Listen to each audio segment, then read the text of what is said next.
Hey everybody! King Squeeth the...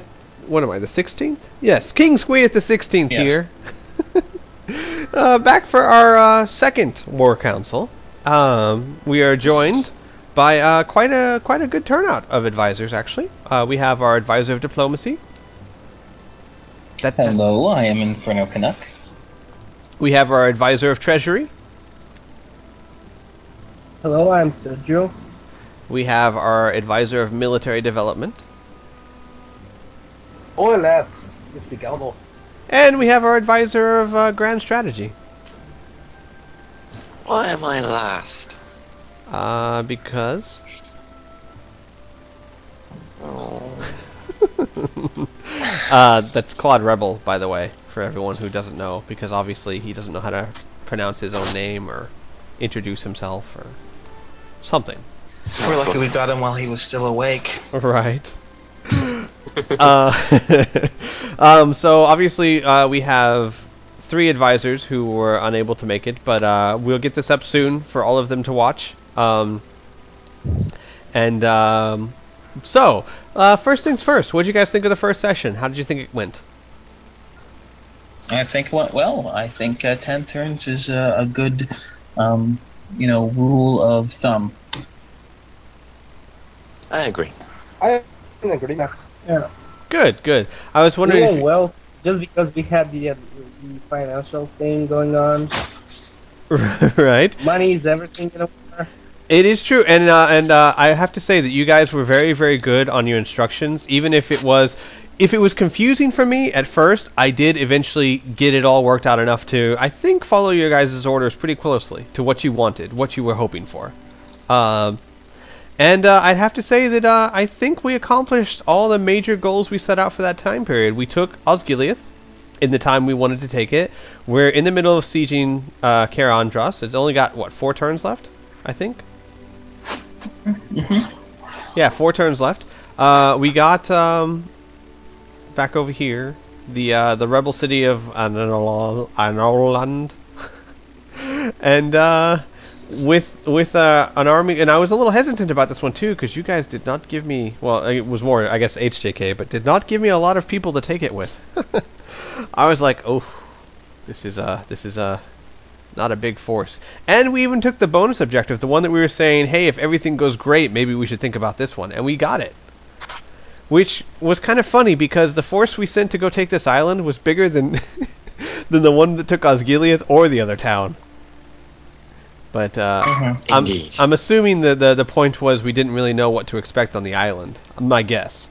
But No to expect on the island. I think HJK just got everything the wrong way around. no. Well, I kind of figured that it was going to be attacking Barhan. you mean this one over here? Yes. Mm. Well, but the Grand Strategist didn't say to attack that one. This was the last objective that he placed. So, if we didn't get exactly the numbers we wanted, I still think we achieved the goals with minimum losses. I think Western Osgiliath, the fight there was... I wish I hadn't lost so many, horses, but overall I only lost like 200 men for that fight, so didn't do too badly. No, that was good. Yeah, I just think we have sieged Western Osgiliath for too long, because we ended up assaulting it anyway. And like 3 turns of siege doesn't really get us far. That is true, and I'm sure that HJK is seeing that as well, and we'll bring that up. The sieging, yeah, I'm kind of in the agreement. If you're going to siege at all, you should siege to starvation, or at least for a good long time. But who knows? But in any case, we did complete everything we wanted to complete. Andros will be ours next session, one way or the other. My one fear is that there's a Mordor army around here somewhere. And I don't know if they're going to... Huh? I think it's going to reinforce Eastern Osgiliath. Well, there's another army down here too, right here. This one. I'm curious to know what he's going to do. I'm wondering if he's going to attack this arm over here. No, not that one. Harad or something. But this is a troublesome army right here. Are Haradrim and Mordor allies right now? I think you're They right. start as Yes, allies. they are. Yeah, I think you're right, which makes me even more worried about this guy right here. Even if he is just going to reinforce Eastern Osgiliath, that is a large reinforcement right there. We do have a unit of Rangers in the Western Osgilian. That's true. Well, I'm not saying that that army is better than what we've got. I'm just saying that it is definitely not something we should ignore. Oh, and Indeed. Faramir What's has up, Fountain Stanley? Guards with him. He has fountain guards. That's his retainer, so to speak. Yeah, that's what Boromir's is. No, his Titus is And the Faramir has Rangers. Oh, okay, okay. Yeah, I know. I spent like 5 minutes trying to figure that out. Okay, so let's start off this way. Do you guys just want to go advisor by advisor, or well, no? Why don't we do this? Why I don't think people? that's best. Well, I was gonna say, why don't we just have a session real quick where people just start spitballing overall, and then we'll start doing advisor by advisor. Like, for example, what do Let's you? do it department by department. Okay, we'll just do department by department. How about Rebel? You go first, since you were introduced last. Tell us what you thought went well. Tell us what you thought could be done better, and tell us what you're planning on doing for the next 10 turns, or at least what you're starting to think about. Okay. I think everything went pretty well for the last turn. Apart from the advisor to military movement's inability to count, which isn't his fault. I think we did everything pretty well. We didn't have quite the forces that I would have wanted to take Anulond, but we didn't lose too many for it, which was fine. Yeah, we were kind of lucky that they attacked us. And we've got the decent force on the island, which we can use to move into Ardhan, which is probably more useful than having it all the way over in the west. So you're thinking maybe taking and this I town? think- Yeah, I'm thinking of, at the very least, taking Baradhan just to give the Harad something to think about before, so they'd have to take that town first, Right. and then we'd have severely weakened their forces up the river, because there are a few towns along the river that we could always take as well. Sorry, Fraps cut out for a second, so I was just going to repeat that you were saying that it would be a perfect springboard. So it'd be great for defense if they want to invade us, they'd have to attack this first, and that would deplete their forces, and it would also be a really good foothold if we wanted to invade further in, is what you were saying. I'm just recapping. No, indeed. That is exactly what it is. And I believe there's a Haradrim army down next to the town as well, isn't there? Somewhere. My spy, he's not within my spy's view at the moment, but I believe you're right. I believe that there was one. Right. In fact, well, I guess I could move him down a little bit and see, because I'm not... We saw the army like at the end of the 10th turn, so it's not really a surprise. Right. So you can do I that. thought Yeah, we he's right here. wanted to move He's right spies here. around and theoretical. Huh? I thought this was breaking one of the rules. I thought we weren't going to move our spies around unless we were actually doing turns in the game. Well, that is true. That's what I was wondering. But there's a difference between we weren't using spies to tell what's in an army or whatnot. But this is something that we already knew about. I'm just moving him so that we could be in clearer focus. But you're right. That is kind Alright. of a jurisdictional thing that I was unsure of myself. But for this case, I figured we knew where he was basically. But Indeed. let's not do that again, shall we? I don't know. I feel a little uneasy about doing that, so let's just stay away from it. So yes, there is a battle, an army of Harad here. What is he doing? Well, you know what? I was just thinking, but this is a planning session for all of us, so I don't see a problem with this per se. But I wouldn't want to use a spy to tell what's in an army or what's in a town. But moving him around a little bit, I think that's not a big problem. That's a decision I'm just making off of, I don't know. I don't know. The arguments could go either or, but so that I don't spend 5 minutes debating with myself, let's just say Yes, we can do this to a limited extent. So we have an army here. What do you think he's going to try and do? If he's got any sense, Oh, wait, he'll never besiege mind. the town. Right, I'm sorry. I didn't realize this was still a rebel town. I thought this was there. So obviously he's going to try and take that town.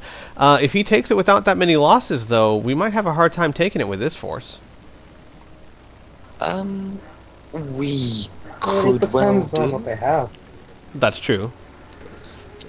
It does depend on what they I have. do have They a suggestion, but I'll wait till my turn. Okay. Well, actually, it depends. Is the Okay, suggestion about grand strategy or diplomacy? It's kind of both. It's about dealing with the Harad. Well, go ahead and shout it out, unless Rebel, you don't want interruptions. No, I don't want to hear it. No, go on. Okay. It's a very controversial suggestion, but I think it would be good for the long run, and that is trying to make peace with the Harad, asking for a ceasefire, and if we get a ceasefire, then we can ask for trade rights. It will allow us to do one of the things. One, it will ensure that we can focus on Mordor, and we won't have to fight on two fronts. Two, if they can become trade partners, it will greatly influence our income. And three, it will give us some sort of peace of mind. With the exception of the ships that you skirmished with in the first few turns, the Harad hasn't been too hostile against us. And if we want to try peace at any point, this would be it. Because once we get into an actual warfare, an actual units die in the battlefield, then that's when a ceasefire is going to be less likely.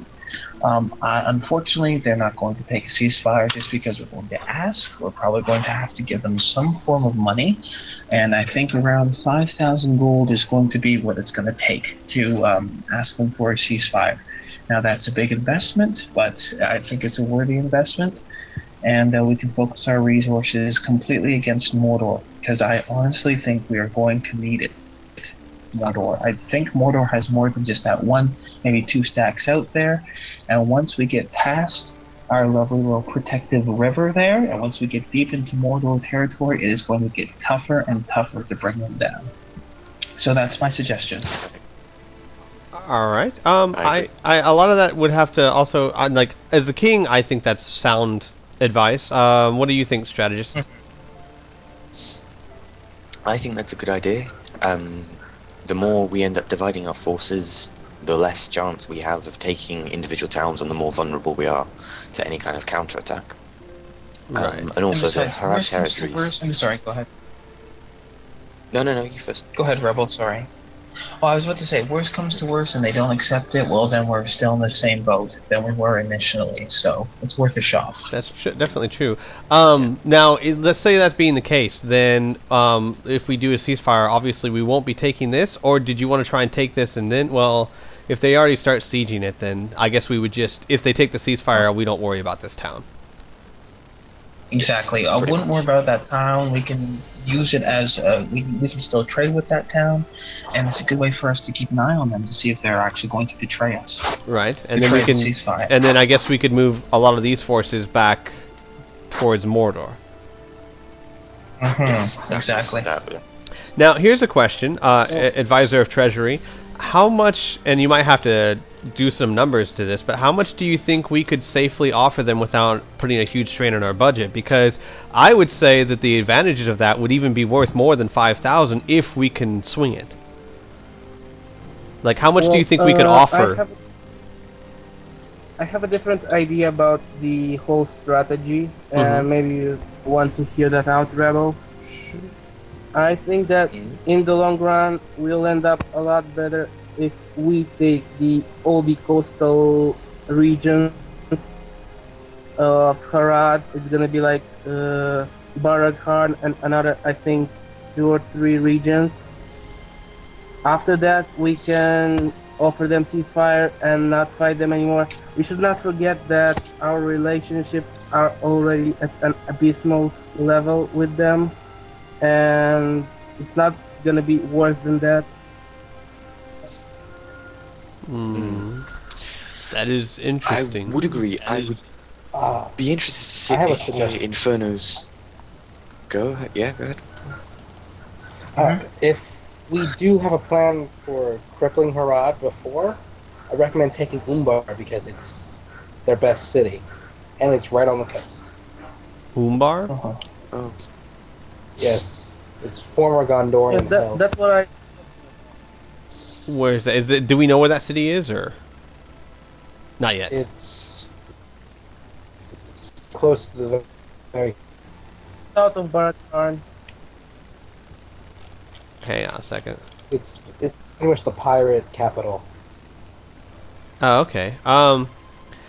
Well, so here's the question. Well, there also was one thing that we should bring up. One of the staff members did say that on one of their test runs, and in case there's a jurisdiction, I don't mind people talking about what they found out in a test run as long as it's literally not, oh, hey, this army has this many people. You know what I mean? But he did in a test run, he did offer a ceasefire to Harad, and Harad did accept. So the chance of them accepting is definitely a plausible one. But I think there's wisdom to both sides, because if we take some territory and press them back, and we'll strengthen our borders a little bit, but on the other hand, if we can get a ceasefire right now, and it's more likely to do it now than it will be after taking some of their territory, it's a huge burden off our shoulders. Well, we're at a crossroads right now. We have to decide what to do with the Harad. It's just that simple. Really? That's your decision, advisor of diplomacy. It's not, we don't decide, you decide. So, I mean, true. like the Treasury can offer opinions, and Rebel can offer opinions as well. I can even offer opinions, but whether or not we decide to offer them peace or take their territory, that's up to you. Yep.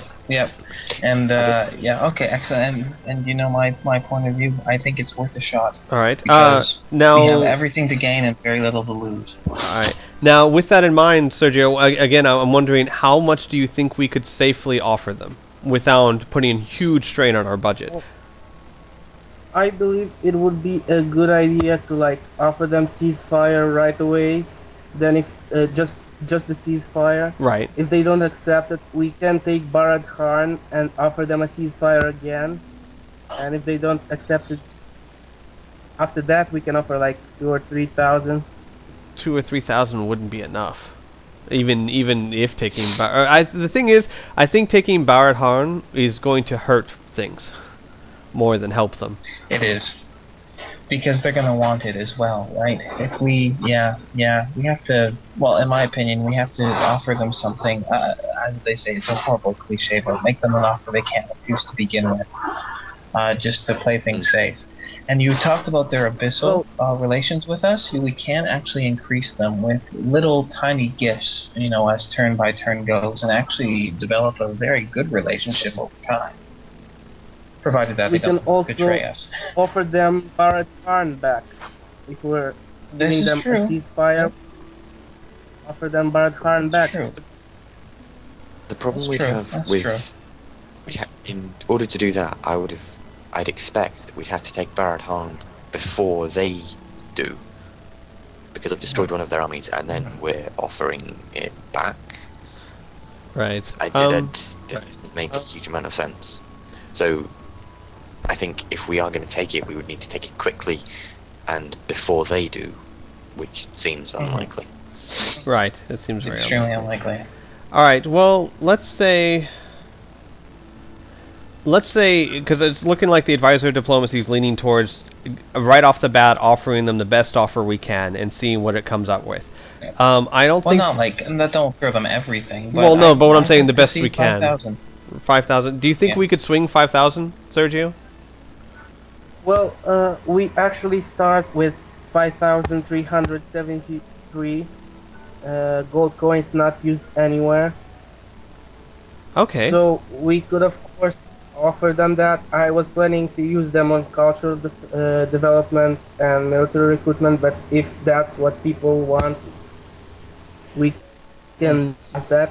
Well, and here's what we can do is, what I'll do is I'll start low and then just keep offering it until it's not a demanding offer anymore. You know what I mean? Because it shows at the bottom whether this is going to be demanding or balanced, or so. And then we'll just try and go up. I was wondering if I was going to have to say something about that. Right. So what we can do is just kind of didn't look in the first section. right. yeah, and you Also, mentioned we that should I not should. forget I'm sorry. Go ahead. that it takes like 3 or 4. It takes like 3 or 4 turns before we can get a diplomat there. That is we true. have to get diplomat there. That is true because a Yeah. spy can't do that. So what we could do, Sergio, is just start kind of for those 3 or 4 turns. Actually, let's find out how long it would take us to get a diplomat to. Let's assume they take this city, so we just need to get a diplomat to here, right? Yes. Let's see. You have a diplomat by Minas Tirith, I believe. Well, that is true. We might also be able to. No, you can't construct one there. I was going to say you might be able to make a diplomat closer. Well, No. you might be able to do it in Pelargir and take Yes. it with the boat. Right. But even if we did that, let's say 1 turn to make it, 1 turn to, that'd probably be 2 turns to get them there. So 3 turns at minimum. Well, maybe that'd be 3. No, that could be means we 2 turns theoretically.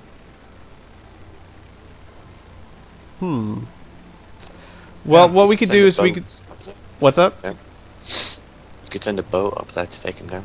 Yeah, that's what I was saying. If we sent a boat up there to take him down, it would only really be 2 turns because, 1 turn to make him and send the boat, and then we could land him right here, and then within the same turn, he should be able to reach the town. It's highly likely. yeah, so that's 2 turns. 2 turns. Yeah, so what we could do is plan on the 5,000, and what we'll do is just make a contingency plan if either A, they don't accept it, or B, they accept a lesser price, then to use the remaining of what's left over for cultural development and military development. And then here's an easy way you could do it, Sergio. You could say whatever's left, either whether it be 5,000 or 3,000 or 2,000, this much percentage goes to cultural development, and this percentage goes to military development. Yep. We could do it that way. That way, even if it's a number Yep, we didn't do it expect, that way. we can still divide it. Yes. And I want to thank you, Sergio, in advance for supporting such ideas financially, so to speak. It's a little, like I said, a little controversial, but if it pulls off, it will get us quite a bit of money via trade too. So Actually, yeah, I was going to there's a say, lot of advantages. I was actually going to say, I really appreciate that. That you guys as advisors are offering ideas, but are, like for example, what just happened now. It may not have exactly been how you would have done it, but if that's what the other advisor said on, you're at least trying your best to work with them. Like I can't think of the words of what I'm trying to say.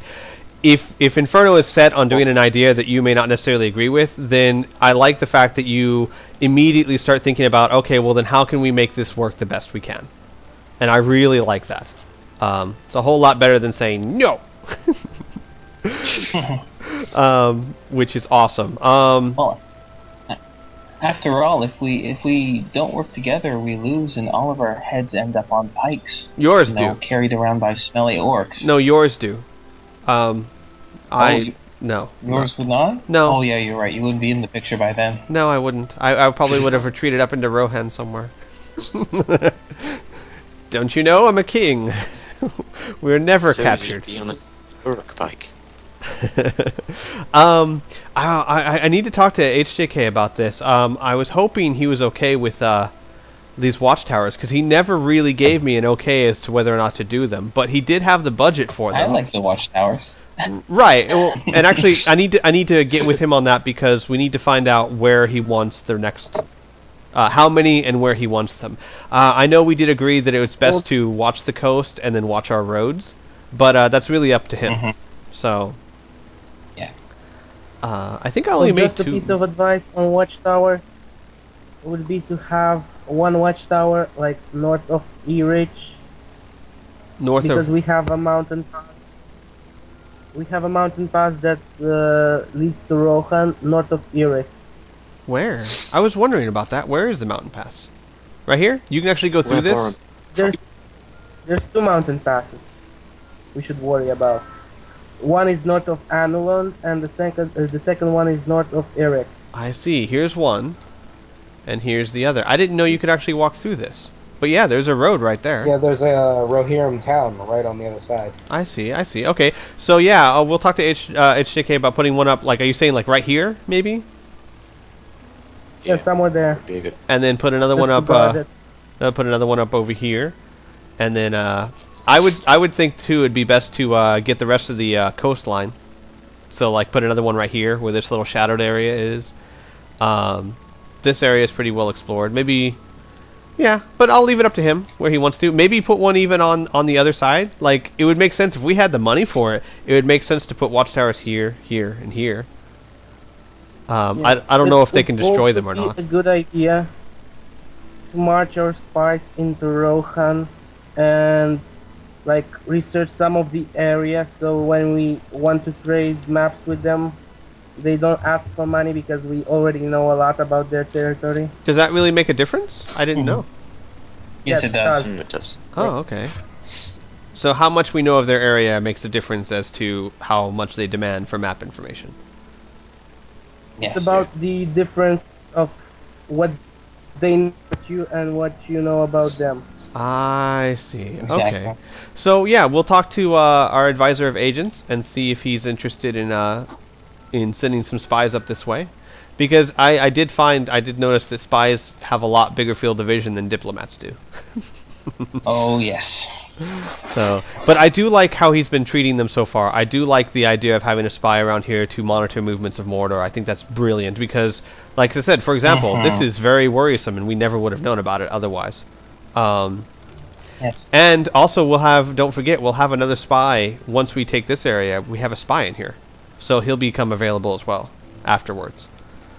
Okay.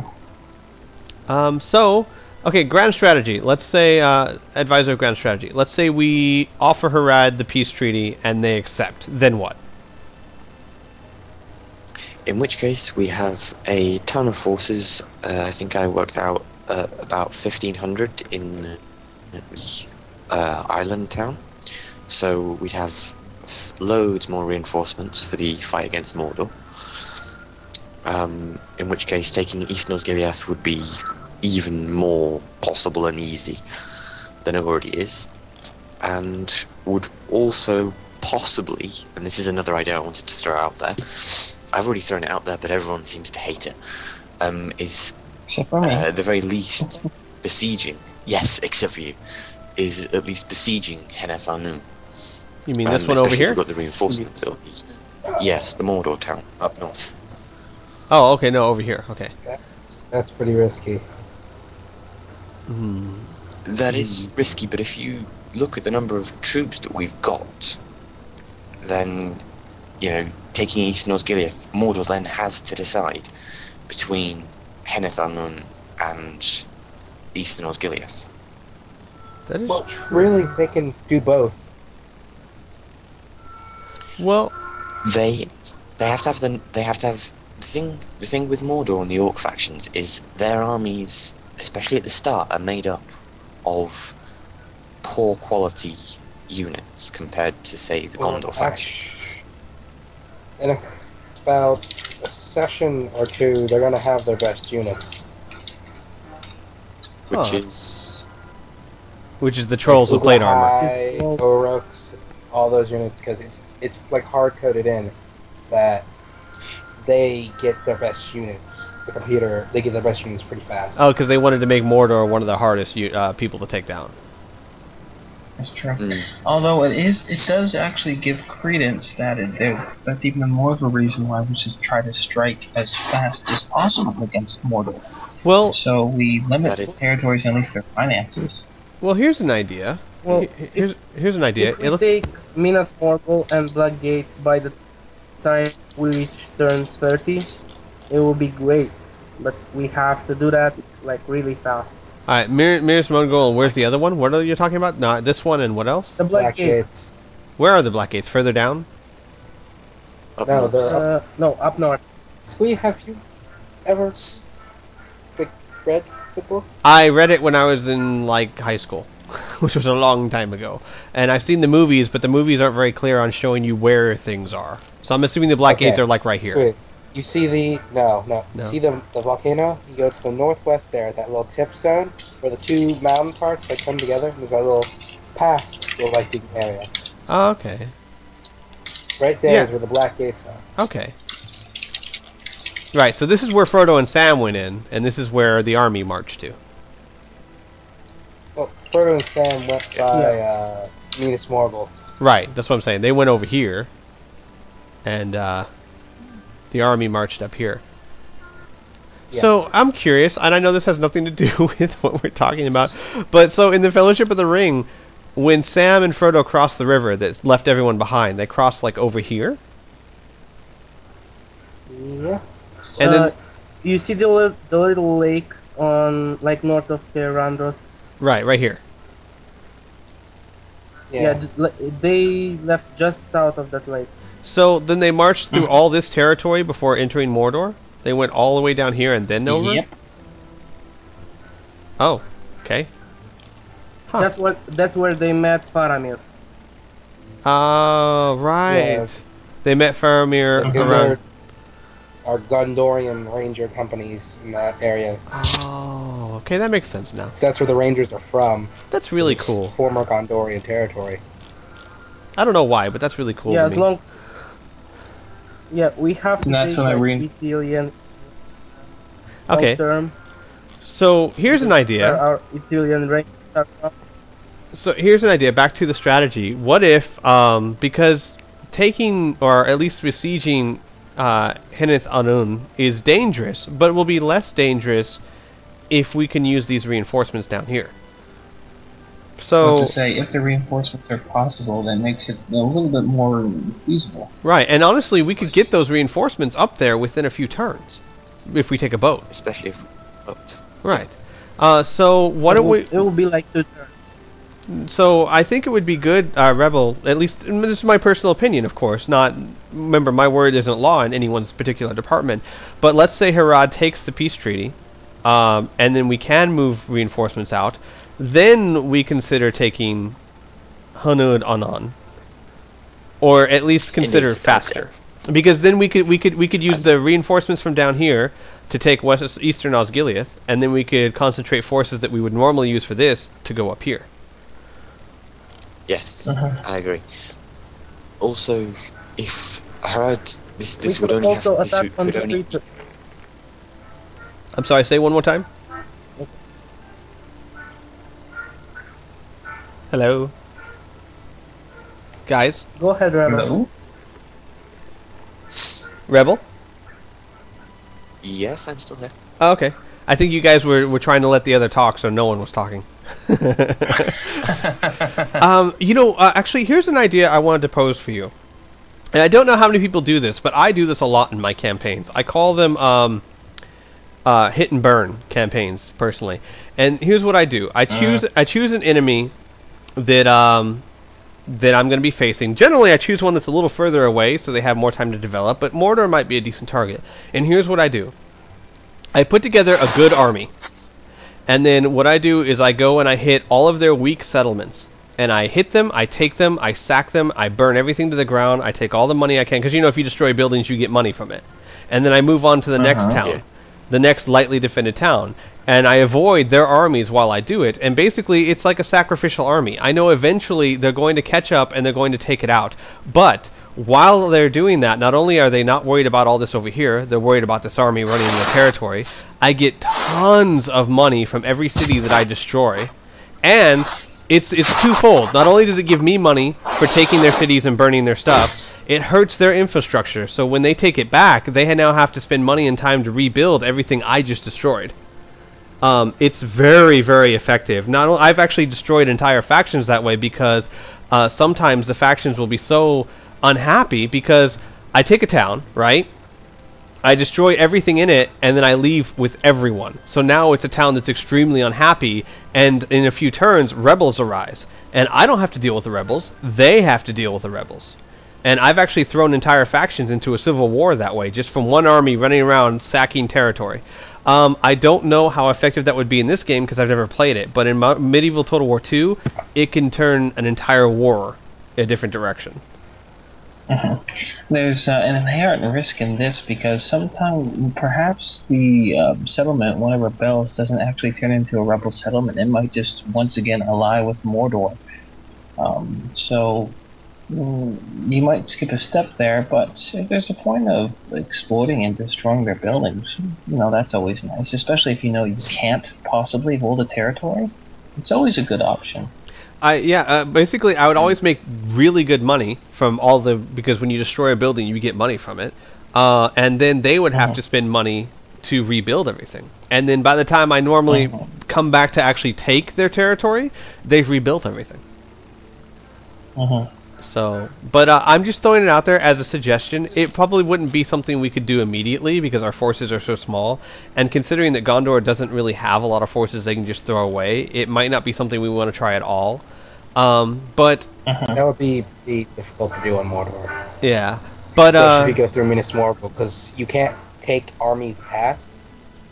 You have to take the 2 cities that are right there. Right. So you can't just take Minas Morgul and then keep on going. You have to take the Black Gates as well. No, there's a city right to the right of Minas Morgul. Oh. Huh. So I'm wondering, and you guys have played this game before, but are there tons of cities in here? There's there's a few orc encampments. You've got Bal Adun. You've got the cities near the little mini sea where all the humans of Mordor live. Right. Okay. Well, so we have our work cut out for us. Now, I'm not saying that we needed to do that. I just wanted to throw that out there because I have found it very effective under certain circumstances. Like, especially if I'm losing a war, it can completely turn the tide of the battle for me by giving me a lot of money I need to build armies and making them have to concentrate on recapturing their own territory. Because most factions in this game don't have strong defenses deep in their territory. They have strong defenses up in the border. So what you do is you just surpass it, and basically everything else is easy pickings. I don't know how this game runs, though. It's really good when you're Harad fighting Gondor. Yeah, that's true. So, okay, real quick, because we keep getting off topic. For the next 10 turns, you're thinking, let's say they accept our peace treaty. Well, actually, let's go first. Let's say they don't. Then, Rebel, you're thinking about taking this town and then stopping there, or what? Taking, I assume, this town you're meaning Barad Han. Streets lagging a bit.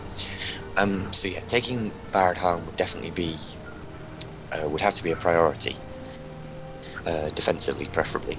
However, stopping there might not be great because there are towns further up the river on that could be safely used to stop any river crossings and give us more trade at the same time.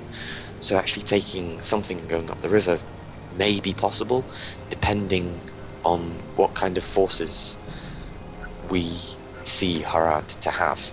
But obviously then, in order to see what forces they got, we need spies. Right. Rebel, isn't it just Ithilien north of Barad Harn and south of Osgiliath? I think it's the only region. Yeah, I think there's Ilithin is that whole little peninsula area. Okay. Because all the area north of the desert and Gondor had a lot of area. Right. Okay, see where Osgiliath is. Wait, no. But there are desert. That's where Ilithin is. No, but there are more than one territory. There's South Ilithin. There's Ilithin. So there's 2 territories. Oh yeah, there's 2 territories. Oh yeah, forgive me. Yeah, there's Ilithin and then there's South. Right. So if there's two territories, both of those might well be worth having, at the very least, sending some form of spy or investigatory force to have a look at. Even if we don't end up attacking it. Yeah, knowing that they exist and knowing what kind of threat we're facing from them would be incredibly useful. That shouldn't be too hard to convince our advisor of agents. We have a spy right here and another one right up here. So we have the spies for the job. That's not a big problem. So I think in the next session it's unlikely that we'd move from Barad Han if we took it. However, it definitely would be something worth looking at for the next sessions. Okay. Now let's say, and then if they don't take it and we have to take Barad Han, what about up here? What are you thinking of doing here? Obviously, to the west, we don't need to worry too much because I'm assuming you don't want to push north at all at the moment. I mean, who's up above us? We don't know yet, so we have no reason to push Rohan. up here until Rohan stretches all the way over here. That's a big territory. Yep. Indeed. So we don't want to push up We there. actually might have a border with Isengard at this point. Huh. It's possible, but I wouldn't have thought very likely. Because Rohan's territory doesn't extend to the coast. No, it's a That's rebel out rebel settlement. mode. The Rohan does tend to take it quite Well, quickly, doesn't it it? depends on Isengard's intentions. If they go straight for Rohan or if they go for rebels. Well, it would be all the more reason to put a watchtower up here, and maybe even to send a diplomat this way. You know what? Here's a question. Now, I know that our main overall goal is to destroy all the evil factions, and Isengard would include that. But do we have a problem in the meantime making, like, a ceasefire or trade rights with Isengard? Or is that considered hypocritical? You don't really need a ceasefire. Hypocritical, especially if they're at war with the Rohan. They're at war Well, with our allies. no, I'm not- So well- why would we? That is true, but I was thinking more of an overreaching, like, for example, the orcs of Gundabad, or the Misty Mountain orcs, or... You know what I'm saying? Do we want to make it to where we don't deal with these guys at all? Like Gondor would have in the real Third Age. They wouldn't have been sending diplomats to the Misty Mountain orcs. It would make a sense. The diplomats would end up no heads. It Right. would make sense not to mess with them. Okay. It makes sense to me. Okay, so let's say that we have to take... we have to use these forces down here to take this city. And then what do you want to do up here in Mordor? Because this is our other front, our other problem area at the moment. I mean, Eastern Osgiliath, I think everyone would agree, is something worth taking. Mm-hmm. At the expense of our defences, but at the expense of everything else. If we're going to push through Mordor, then Eastern Osgiliath Eastern Osgiliath and Caer Andros are our two primary areas that we're going to be advancing through, because they're both land bridges, so we're going to be able to get through there regardless of anything. So we don't need to use our boats, we don't need to use anything. We can just push through if we have those territories. Right. Am I right with that? Yeah. So I kind of thought we would take a East- defensive front up there. Would take what? so Because at this stage, our troops can't handle the large forces of Mordor in anything other than offensive means. Taking us. So in other words, you're Let's saying... not forget that both Caer Andros and Osgiliath have large stone walls. So basically you're saying that taking the offensive, we might be pushing things a little too far right now. Yes, we But- can fight the Harad. But we don't want to fight Mordor Harad. at this point, their numbers would just overrun us. Oh, we don't want to fight Harad. right. Um, So you think that if we just sat in Caer Andros and Eastern Osgiliath, have more of a chance than if we pushed on?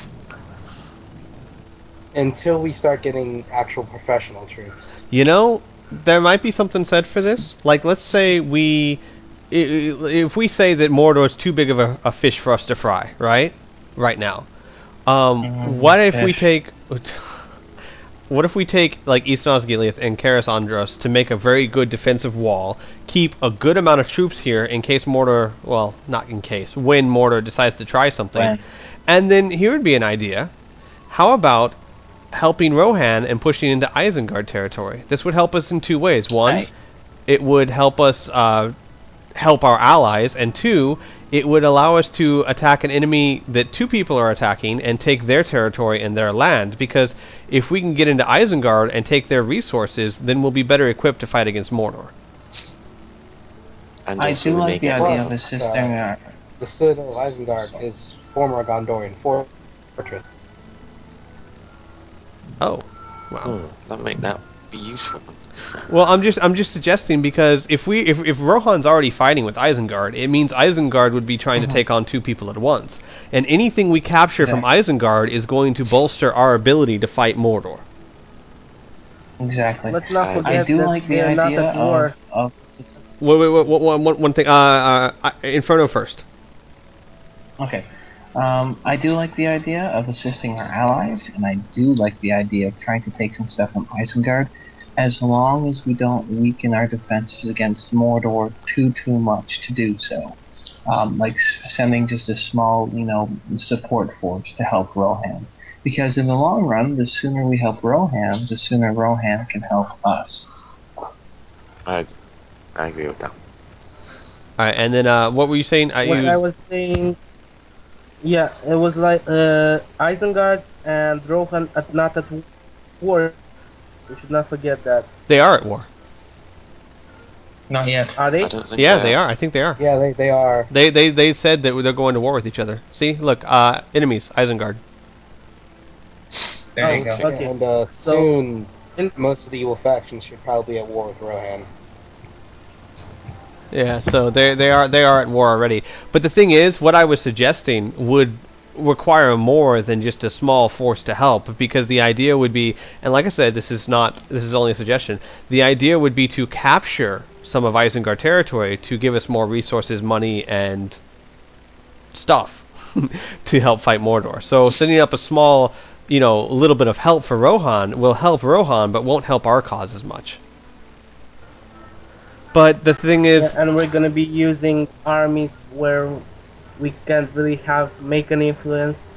right. Well, here's an idea then for you, That's the problem. Rebel, or like a prod Fraps cut out on me. I don't know how far back it was, so let me repeat a little bit. Why don't we give you and your staff members that as a project to see how feasible it is to take some land of Isengard while keeping our defenses strong against Mordor. And if you want, go 3-4 sessions ahead. That doesn't bother me at all. That's why I'm giving you guys the saved games, because the cool part about that is even if you go 3-4 sessions ahead, there's no guarantee that our session will play out like that. Indeed. Because right now our session is already different from what everyone else has already play tested. A problem. Mm-hmm. Go ahead. Yeah, a problem I have with taking Isengard areas is that it might make other factions look in a different way to us. Like maybe Orcs of the Misty Mountains might push into us. Maybe even the Free Peoples of Eriador might push at war. Oh, well, that's true. But the idea I was thinking, at least, was Because not it's to like- wipe Isengard out. Was just to take some of their territory, so that there would still be sections of Isengard between us and the people in the north. My thinking was not to wipe out Isengard, just to steal territory from them. They start off. Go ahead. They start off with 3 territories, and it is Isengard and 2 territories northwest of Isengard. Oh, well. So if we're taking anything from them, it would either those 3 territories or some Rohan territories, which we shouldn't be Right. controlling. If we capture them, we should give them back to Rohan. All right. Well, then, Rebel, how about you? That's something you can take into account. Also, do some testing on to see what happens. This is kind of just a spitball in here. We may just decide it's not worth it and concentrate just on Mordor. But what Galagos said did bring up a good point, that it would make more sense to fight the weaker Harad, but we don't want to fight them at all. So if we're not going to get money and resources from Harad, we have to start looking elsewhere. If we're not strong enough to fight Mordor yet, we need to get strong enough somehow. And we're not going to get strong enough by just sitting here. So, I agree. so maybe I we should agree. run some tests on that. All right, let's move on to advisor of military development. What are you thinking as far as the session and where we need to go from here? Well, for now, we're just going to do a slow, gradual build-up for military. And well, I kind of work with Kev Bob on this since he won't give me the military infrastructure I need. Yeah, that is true. He's very concentrating on roads, walls, and farms, which I understand. He doesn't even put in mines. I know. I know. But I understand the concept that the more money we have, the better off we are. But you might want to work with them on trying to get some better balance going. Yeah. At least convince him to build. Really build mine. Yes, mines would give us so much money, but he doesn't want them. Well, we'll discuss with him. We'll put up a message on his forum, see what he thinks about it. It is, of course, his decision, but there's no reason why we can't debate with him. So, and it's not that his reasoning is unsound. The roads are extremely helpful for movement and money, and walls are necessary. And well, I'm with him on the roads. Yeah. We gotta move our troops. But just not too slow. Right. Well, we'll put some messages on the forum and see what he thinks. But as far as we also really hope we don't have to fight any armies inside our territory. The walls don't really make much sense right now. Right. Well. Actually, yeah, I don't know. The only places we want to fight a defensive fight, the walls are kind of pre-made. Right. That is true. Well, and the thing is that I didn't have to build a wall anywhere, so that was kind of a moot point. Everywhere already had walls, so we didn't even have to worry about it's gonna that. be a while before we make any walls. Right. So that was a moot point one way or the other. But I did agree with him that, and maybe it's just me. I'm a very defensive player. I like having all of my territories defensible because I never know where people are going to attack from. People always end up attacking me from some weird place I wasn't expecting. All right. So basically, the military development was going to be a little bit more of the same, and then we'll try and get some more. Now, are you trying to build up the military capabilities of the main towns we've been building in, or are you trying to make it so that these other cities can start producing things? Well, we can't make anything in Western Osgiliath. Right. At all. Because it only has walls. Right. Yeah. But, wait. Do, recruitment pools increase even when you're not making units? I can't remember. I don't know either. But, I agree that building up Western Osgiliath's abilities to make units would be extremely helpful, especially if we're going to be fighting a war with Mordor. Mordor. Give us a closer pool of recruitment. Yeah. I agree. Well, let's... Like, my plans with the lesser cities in the west were pretty much have them the emergency manpower pool in case we get invaded. Right. And that makes sense. So, for now, we can't talk about too much until you get together with KevBob and you guys start working on what we will and won't be able to do. So, let's move on to diplomacy. Where are we headed? Where are we headed diplomatarily wise? Well, I mentioned, well, actually, we've touched on pretty much everything so far. The idea of having a peace treaty with Harad, the idea of assisting our allies. The only other question we really have, also spy movement. It's obviously Mr. Jeffrey Pickle, who's our agent for spies. He's doing a really great job scouting out enemy territory, so obviously I have not much to say there. He's getting a lot of great information. So the only other question is family members. Now, we have taken a few new territories, however, we still probably don't need any more and more. The only thing I would suggest that we look out for is an excellent governor. An excellent governor and they have a high piety, and they can actually, if you just stick them inside any sort of settlement, they can actually increase the income of there quite a bit, and not only pay off their own unit upkeep, but garner some actual profit. So therefore, I would only suggest, if by some fluke you would get some sort of marriage proposal of someone with a 6 or 7 piety and a decent loyalty of at least 5, that you would accept them, because their upkeep will what they'll bring will far outweigh their upkeep, as long as you stick them in one of the newly garnered territories, or even stick them as a governor in a territory in which, for example, Boromir and Faramir, they no longer govern because they're in the field. so you can actually have this financial governor to rule in their stead. Now, That's just my suggestion.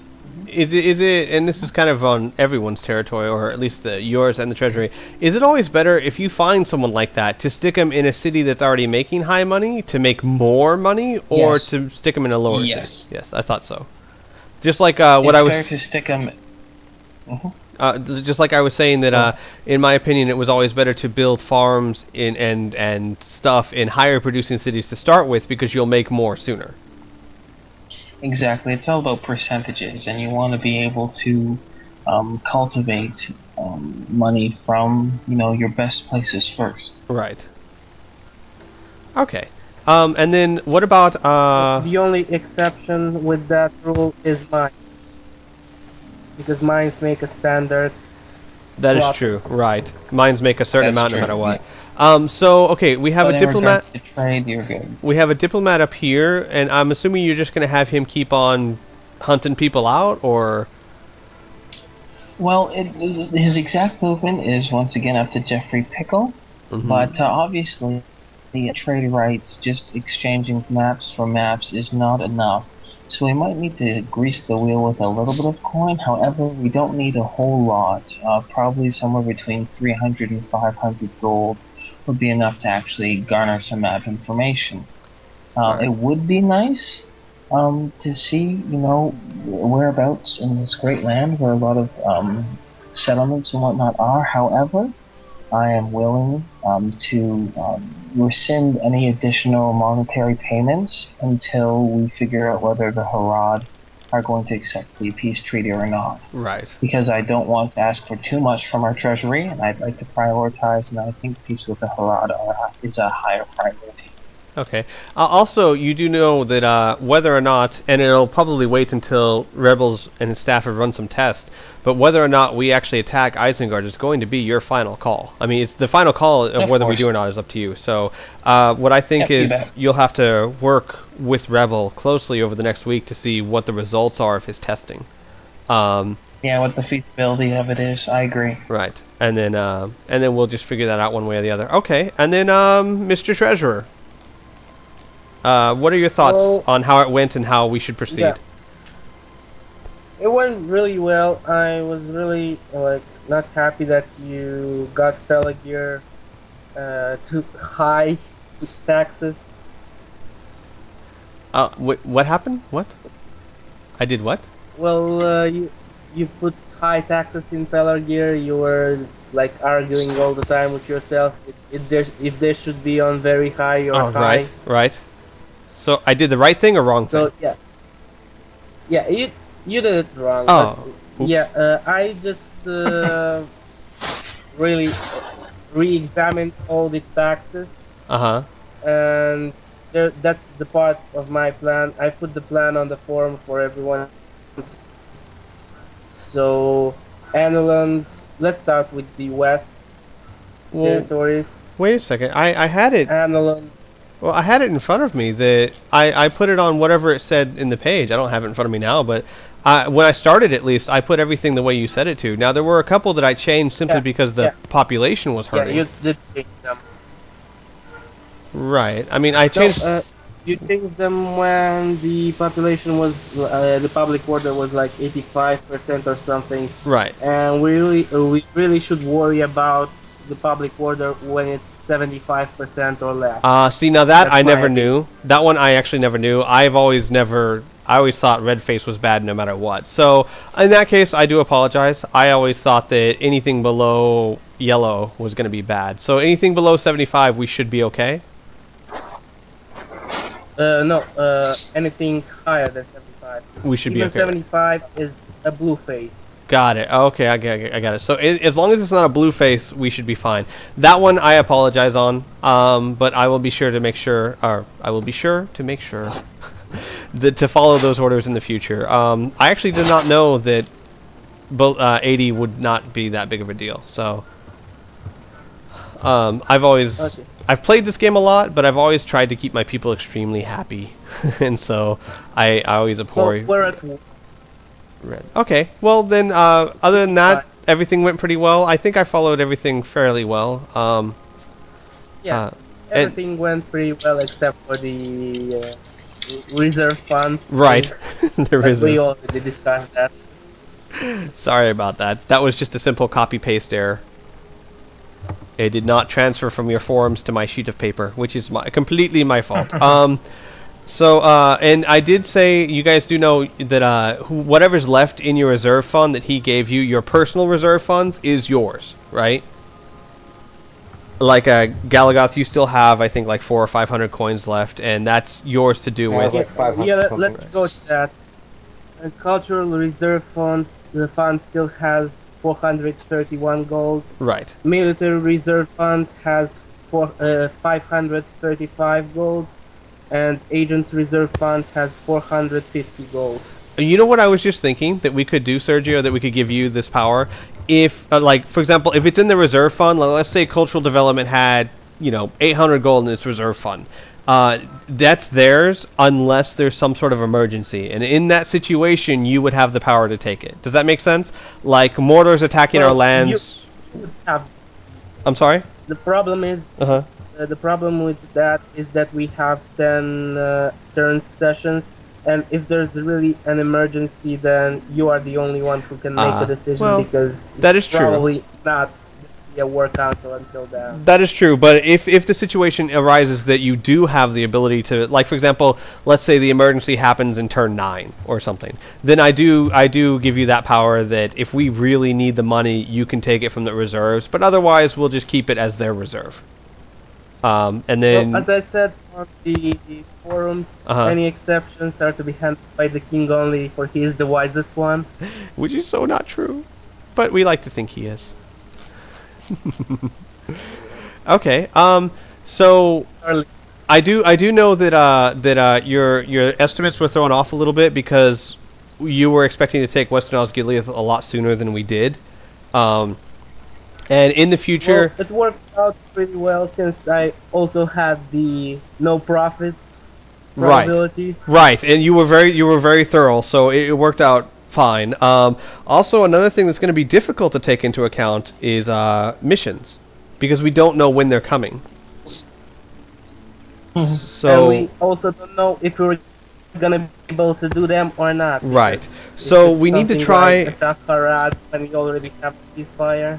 Right, we need to try and figure out some sort of what you want to do with it. Like, you can maybe come up with some sort of plan of, if we get extra gold from this, do this with it, or something like that. But I Well, understand that's difficult to do. The way I want it to be handled is, like, any money we make from a mission is to be considered profit and spent Oh. accordingly to the plan. Okay, that'll work. That would work So we rather just well. add up money we got from the mission to the projected profit for the particular turn, and act as follows.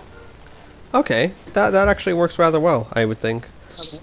Okay, so I guess that's all of us here. Any final comments, words, advice, anything anyone else needs to say? I did have one. Yes, go ahead, Rebel. Was the missions just brought it back to me. Is not to actually focus on, not to rely on the missions, and not to focus on doing them. So if there's a lot of missions, for example, the taking of certain territories. Uh-huh. It doesn't take account. Like, I've noticed occasionally it doesn't take account of any ceasefires that you have with specific nations. Uh-huh. So, for example, it might ask us Uh-huh. to take a Haradrim territory, which, if we've got a ceasefire from them, probably isn't the best idea ever. Right. But also, if it asks us to push too far into Mordor's territory, say, so that we end up overextending ourselves, I think actually discounting those missions would be better. Actually doing them and getting the monetary or unit reward. Yeah, the way I We was don't going to go need with more. it is that because since failing a mission doesn't hurt you too badly, it kind of did in Rome, I think, but not in these games.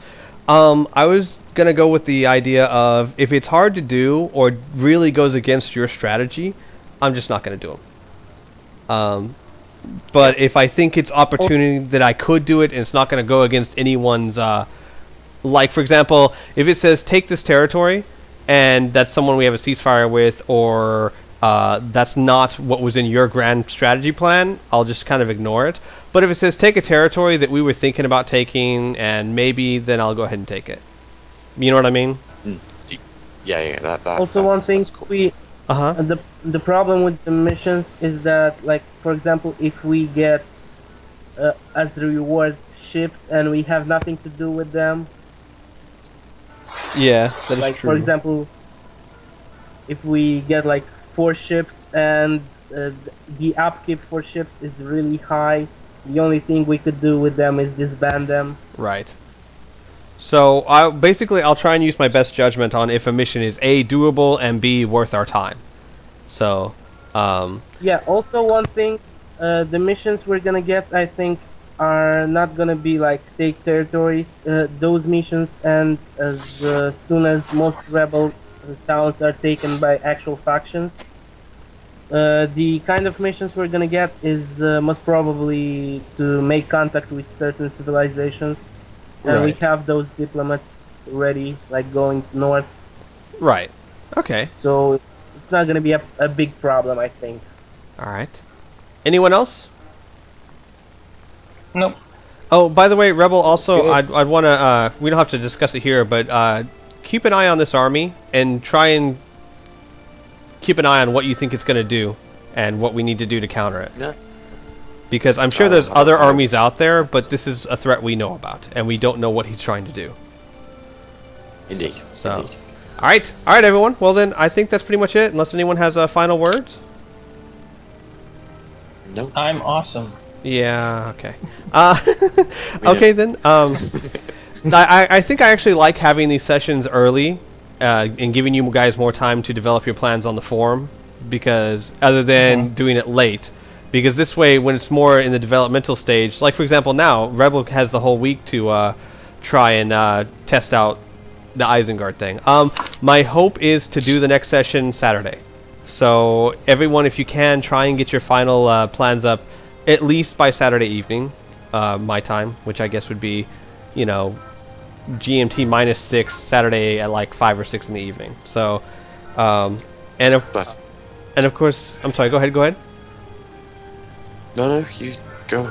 I Okay. was just muttering to myself. Anyone who needs the saved game that doesn't have it, any of you advisors, let me know. And of course, if the staff members need it, they can just get it off you advisors. So, anyone who doesn't have it yet that needs it, let me know and I will get it to you. All right. Cool. All right. I think that pretty much does it for the War Council, everyone. Thank you guys for joining, and thank you everyone who's sat through this with us. And we will see you guys in session 2. Say bye, everybody. Bye-bye. Bye. See ya. Bye.